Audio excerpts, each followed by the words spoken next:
Yo, J-Rock. What's happening, Mustang Maniacs? Welcome back to Roughing It Racing. Today we are breaking in a brand new, upgraded Ecoboost engine. So, the worst of the worst happened to the original motor on this car. The dreaded Ecoboom.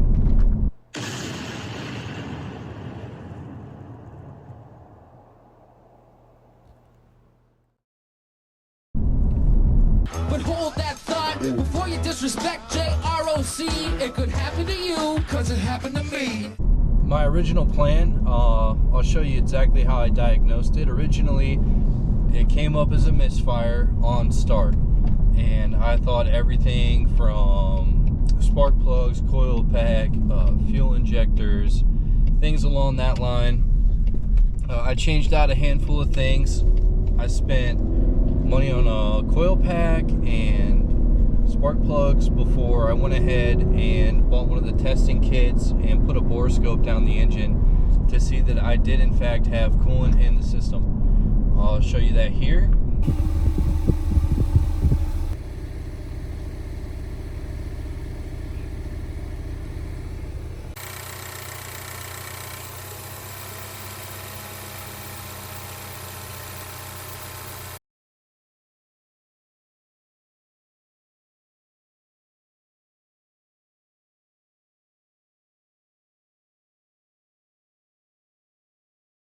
So my original plan was to take it to a shop. I've been working with an engine shop for my other motor.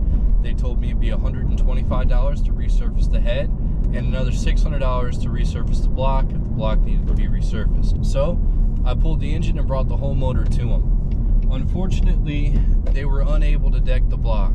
You can see here that block has slits in between each cylinder, so that doesn't let the head gasket sit tight, and that's how coolant intrusion happens on these motors. Ford's fix for it is in fact the new block. So that's what I had to do. I got a good deal from Ford. My dad works at Ford, so I got a good deal on the motor. And I went ahead and replaced the whole block.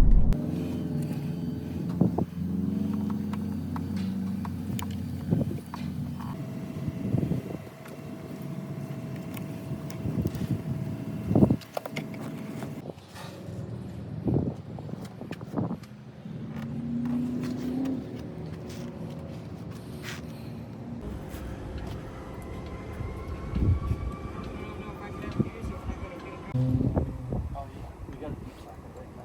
Yeah. 13s, right? Yeah.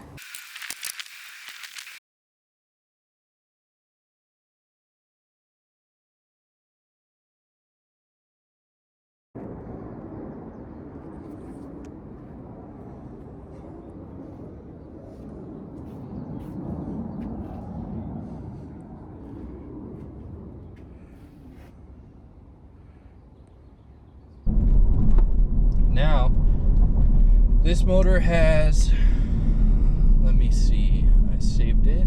I did it as a fuel trip, 143 miles on it total.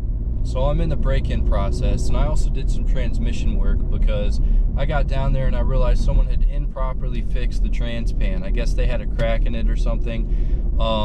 I bet you it was from when they pulled the motor and they had a head gasket issue.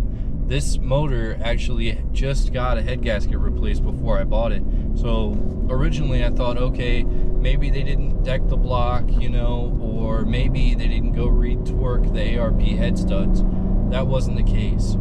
It was just a bad block. You can't deck these blocks. It's not going to help your issue. Ford's recommendation is a new block.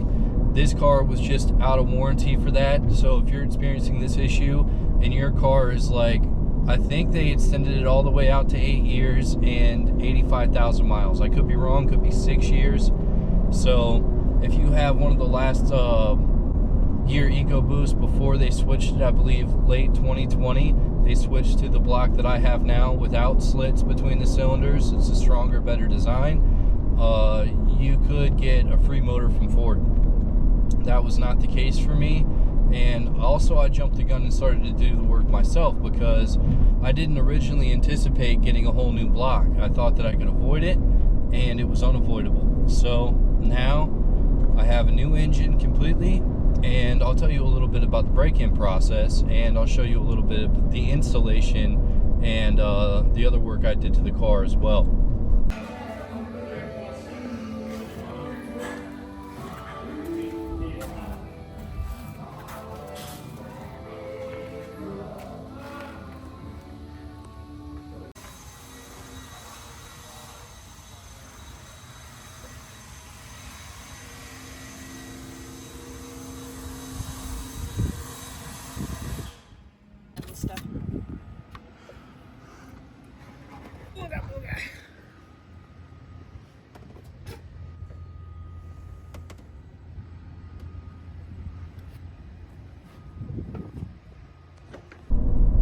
So, in order to break this motor in, it's important that I don't do anything crazy, no full throttle pulls, not a lot of boost, things like that. I'm letting the car engine brake itself, and I put it in sport mode just so I could hold the gear, and like right now I'm engine braking the car.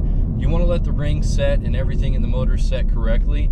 The best way to do that is just not to get on the highway and go like a constant speed, you know. I'm giving it different looks here.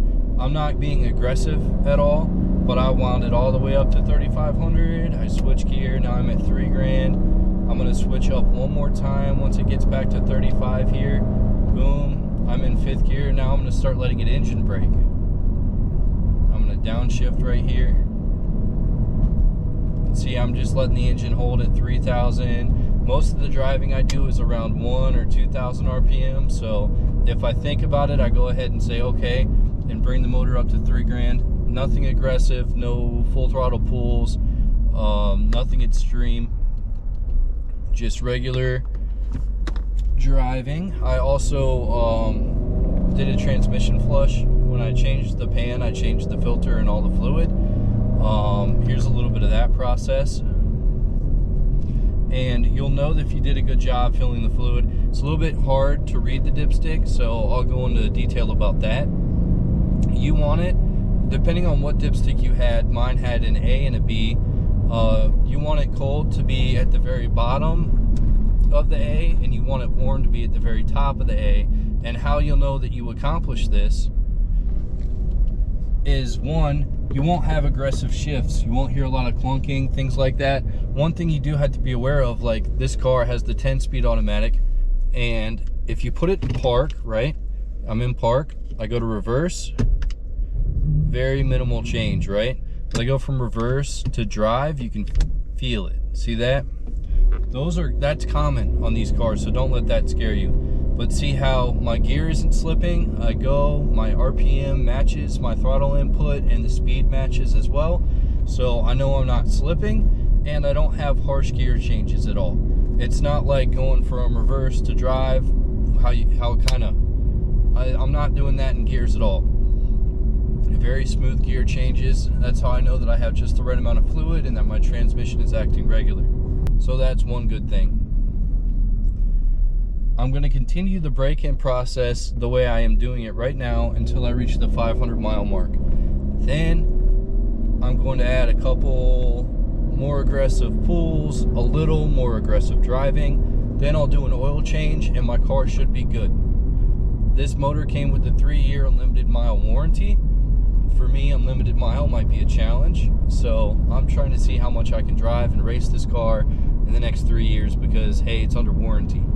And the way I see it is I'm still making out good on this car. I still bought it for less than half of what a new car would have been, and then especially if you take into consideration they were trying to make me finance the car, or I would have had to finance the car to buy a new one, and that would have been like, if I put no money down, I think it was like $700 or $800 a month for 72 months. That's ridiculous, you know. And even putting $6,000 to $9,000 down, I think, because I wanted to stay in the $400 a month range. It was going to be $400 a month for 72 months, which I thought, oh, okay, that ends up being the price of the car. But then I forgot about the fact that I was putting $9,000 down, so I was kind of like, well, that still sucks, you know. So I bought this car online, and in my mind, it's as good as new. I just fixed the transmission. I have no problems there. I fixed the engine. It's got a brand new engine with a warranty. So my next step now is I have been autocrossing this car. Here's a few clips of that. The tough thing is I've been autocrossing this car with the Porsche Club around here, and that's tough competition. So I work with somebody, and they raced with the Porsche Club. They invited me. I'm glad I went. It's a lot of very nice people. They put you with an instructor. I definitely needed that. But the problem is, you know, they all have very expensive, very fast Porsches for the most part. I mean, there's people that have Boxsters too, you know, like there's reasonable Porsches as well. But obviously, you see everybody's time, and I know for a fact that I was 6 or 7 seconds off the fastest cars, obviously. And in my mind, a second or two of that can be gained just me learning how to autocross better, right, and handling the car. And then another second or two, I think, between suspension, 6-piston brakes, and better tires.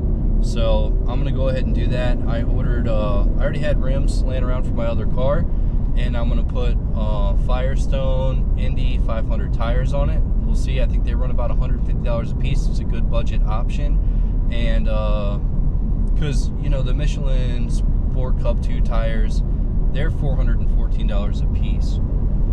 It's not in my budget for this car. I'm not trying to go too crazy. Now, I did lose an auction the other day on Copar. I was gonna buy another Copar Mustang just like this, only with a hard top and an MT82 transmission, and I was gonna substitute the Ecoboost engine in that with one of the new ones like I just bought. But I think I'm gonna hold off on that for a little bit. I want my other car to be running, and then eventually I'll build another S550 for autocross, and that will be an Ecoboost car with the Cortex SLA front suspension. Thank you for watching. Make sure to like, comment, and subscribe on my channel. It helps a lot. It's free to do. If you have any questions about some of the process, or if you're running into the same issue and you want more details on, you know, how to diagnose it and what to do, or any Mustang question, put it in the comments and I'll get back to you as soon as I see it. Have a good day. Don't disrespect JROC. It could happen to you, cause it happened to me.